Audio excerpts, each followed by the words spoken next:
Sa buhay natin, nangyayari talaga ang mga bagay-bagay sa ayaw o sa gusto natin at wala tayong magagawa kundi tanggapin ito. Ngayon, ibabahagi ko sa inyo ang kwento na siguradong kapupulutan natin ng aral at inspirasyon. Kaya naman, inaanyayahan ko kayong manood hanggang sa dulo ng videong ito.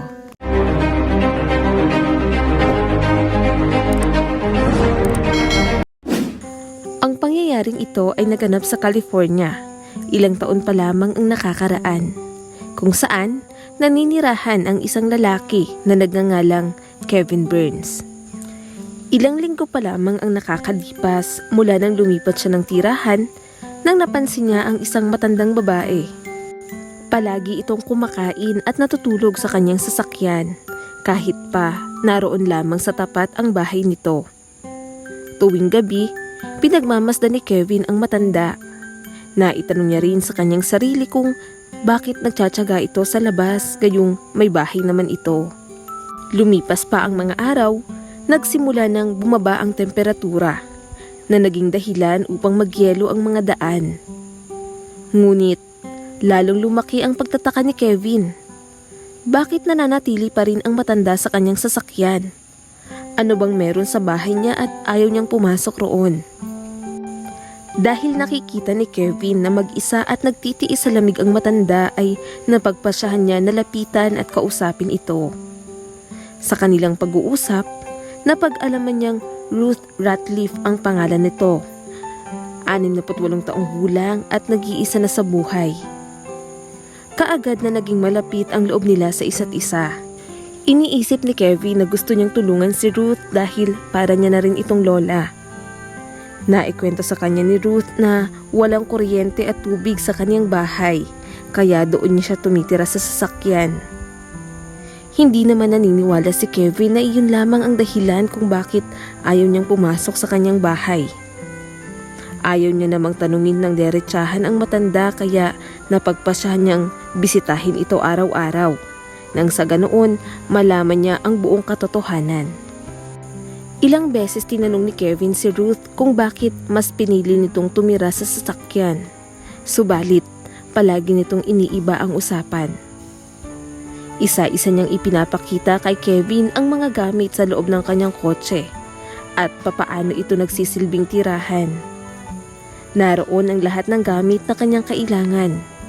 Naging malikhain din siya sa loob ng sasakyan tulad na lamang ng kanyang higaan sa likod. Subalit, kahit ano pang sabihin ni Ruth kay Kevin, hindi maalis sa kanyang isipan kung bakit ayaw nitong tumira o pumasok man lang sa kanyang bahay. Sa tuwing naririnig ni Kevin ang kwento ng matanda, hindi niya maiwasang maawa dito. Sa katunayan, ang kotseng tinitirahan ni Ruth ay sira na rin. Kaya kapag mayroon siyang pupuntahan, kinakailangan niya pa ring maglakad ng mag-isa. Wala na siyang katuwang sa buhay pero sa kabila noon, sinusubukan niyang maging matatag. Ngunit isang araw, ibinahagi ni Ruth kay Kevin ang isang nakakalungkot na katotohanan tungkol sa kanyang bahay. Habang nakaupo si Ruth, nakikinig siya sa mga kwento at karanasan ni Kevin. Hindi niya maiwasang ikwento rin ang kanyang buhay. Ayon rito, nasawi ang aking pinakamatalik na kaibigan. At dahil roon, halos masiraan ako ng ulo. Naging tambakan na rin ang bahay ko. Hindi makapaniwala si Kevin sa kanyang narinig. Dagdag pa nito, mula daw nang mawala ang kanyang asawa na itinuturing niyang matalik na kaibigan, nawala na siya ng ganang mabuhay sa tahanang punong-puno ng kanilang mga masasayang alaala. Alam ni Kevin na noong mga sandaling iyon, unti-unti nang nasasagot ang kanyang mga katanungan tungkol sa misteryong bumabalot sa bahay nito. Isang tanghali, pagka-uwi ni Kevin mula sa trabaho ay kaagad niyang napansin si Ruth. Mukhang may hinahanap ito sa kanyang sasakyan kaya nilapitan niya ito. Hindi nga nagkamali si Kevin dahil nang makalapit siya rito, kitang-kita niya ang pagtulo ng mga luha ng matanda. Nang makita niya si Kevin ay humingi siya ng tulong rito. Hindi niya raw mahanap ang litrato ng kanyang magulang. Unti-unti niya na raw nakakalimutan ang mukha ng mga ito. Kahit matanda na siya, hinahanap-hanap niya pa rin ang kanyang magulang. Bigla naman siyang napatigil at itinuro kay Kevin ang kanyang bahay. Sa puntong iyon, alam ni Kevin ang gustong iparating ng matanda. Gusto niyang kunin nito ang mga larawan na nasa loob ng kanyang bahay. Wala siyang kaalam-alam na kapag pumasok siya roon ay baka hindi na siya muling makalabas. Noong lumapit pa lamang sa pintuan si Kevin ay naamoy niya na ang napakabahong mga basura at dumi na nagmumula sa loob. Nang buksan niya ang pinto, tumambad sa kanya ang napakaraming basura. Mga bag na punong-puno ng mga dumi na halos umabot na sa bubong ng bahay. Nagpatuloy pa sa paglalakad sa loob ng bahay si Kevin. Iginala niya ang kanyang paningin ngunit puro basura ang kanyang nakikita. Nang makarating siya sa kusina, puno iyon ng mga bag, plato, kahon at mga lumang pagkain. Mayroon din itong lumang gamit tulad ng lutuan at ref. Napansin rin ni Kevin ang isang maliit na lagusan. Dahil sa pagtataka, dahan-dahan niyang tinungo ang makipot na daan na nagdala sa kanya sa isang lihim na kwarto. Binuksan niya ang flashlight ng kanyang cellphone upang mas makita ang mga detalye sa loob nito. Mukhang pagmamay-ari iyon ng isang bata pero wala namang anak si Ruth, bulong ni Kevin sa kanyang sarili. Sa patuloy na paglalakad, nakita niya ang isang aparador.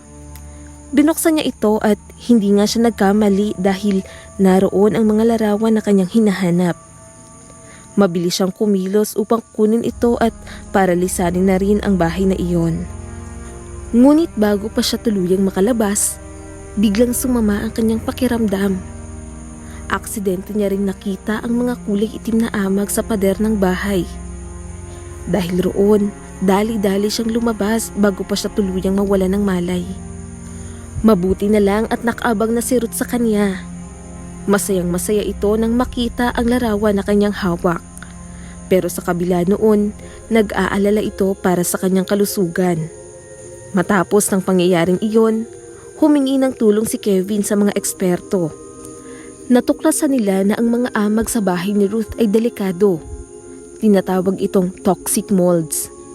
Hindi na rin ito kaya pang tanggalin ng mga eksperto sapagkat ang mga pader ng bahay, maging ang bubungan ay napapalibutan na ng mga ito.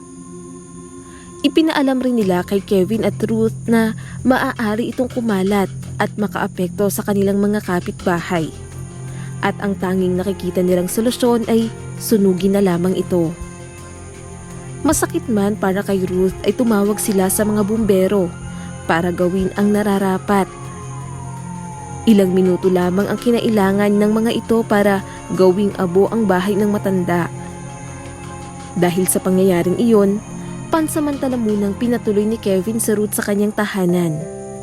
Gumawa rin siya ng GoFundMe page at ibinahagi ang kwento ni Ruth sa kanyang Facebook account. Maraming tao ang hindi nag-atubiling tumulong. Nabalitaan rin ito ng isang samahan na naglalayong bigyan ng tahanan ang mga taong tulad ni Ruth. Makalipas ang ilang araw mula nang ipost ni Kevin ang nasabing kwento, nalikom na nila ang sapat na halaga para muling makapagsimula si Ruth.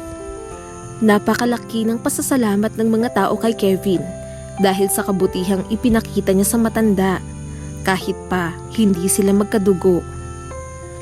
Ayon naman kay Kevin, ang pagtulong sa kapwa ay walang pinipiling edad, relihiyon o lahi.